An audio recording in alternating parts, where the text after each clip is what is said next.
Religious and social conservatives in Costa Rica have found a lot to object to from President Luis Guillermo Solis' government.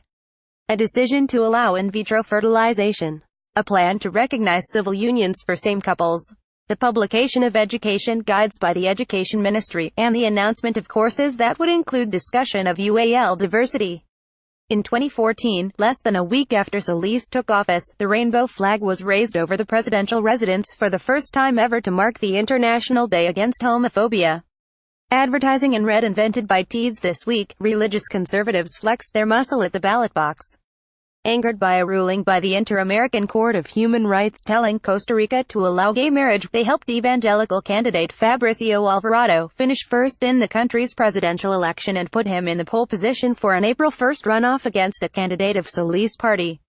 The opinion of the Inter-American Court was just the spark that ignited the powder keg, with the wick already dry and ready to be lit, said Gustavo Araya, a specialist in political communications at the University of Costa Rica. Alvarado, 43, is the only lawmaker currently in the Legislative Assembly representing his National Restoration Party. Though lacking major party backing, he enjoyed high name recognition, especially in evangelical circles, as a preacher and Christian singer, some of whose songs are listed on Spotify. He is a journalist by training and is known for his impassioned speaking style. Analysts say his background working for one of the country's main TV newscasts afforded him an ease on the campaign trail in front of cameras and during debates, helping voters to see the relative outsider as a viable candidate. A backlash had been brewing for some time to socially liberal policies under Solis, which also included Costa Rica's Social Security Institute letting gay people insure their partners just like other couples.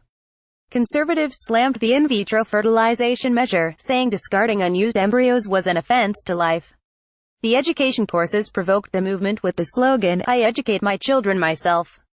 The so-called Christian bloc in Congress gained influence by stymieing a plan that sought to recognize civil unions for same couples and winning the election of a pastor, Gonzalo Ramirez, as the body's president.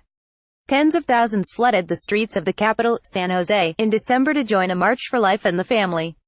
The march seems to me to have been an inflection point, Araya said, because it showed that this issue can summon the people and become a social motivator. Into this environment stepped Alvarado, whom Araya described as not a pastor preaching from a single pulpit but a charismatic psalmist who filled churches with his music. Alvarado took full advantage of the timing of the gay marriage ruling, which is broadly unpopular in Costa Rica, issuing a full-throated broadside against what he called a sovereign violation. After polling around 2% or 3% in December, he surprised the establishment by topping the field of 13 contenders in Sunday's first-round election with 24.9% of the votes. He also benefited with at least some voters from backlash to mockery over a video that was circulated by rivals and spread online. It showed his wife praying and speaking in tongues. "The disrespect and the jokes that these people suffered caused me to empathize," said Ricardo Alfaro, a professional musician who decided to vote for Alvarado. He added that he was concerned about government social policies and what their effect might be in schools.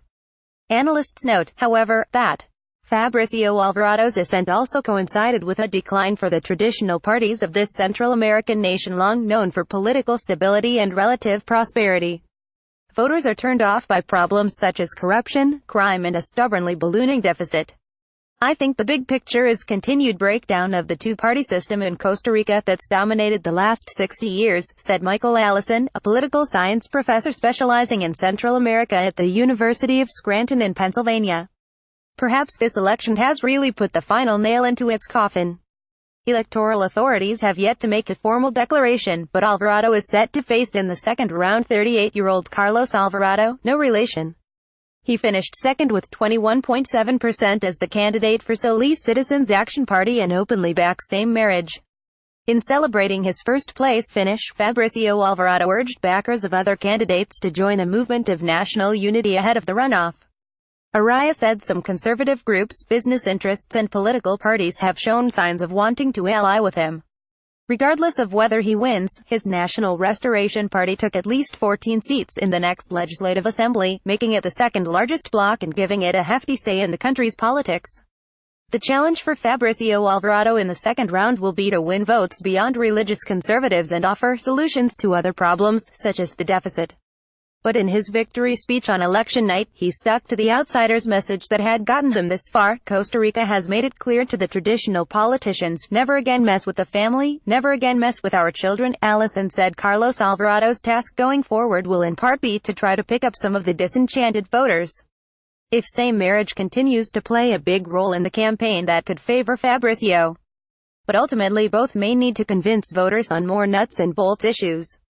People are definitely frustrated with the direction of the country for the last several years, the economy, the support for education and health, crime and security issues, Allison said.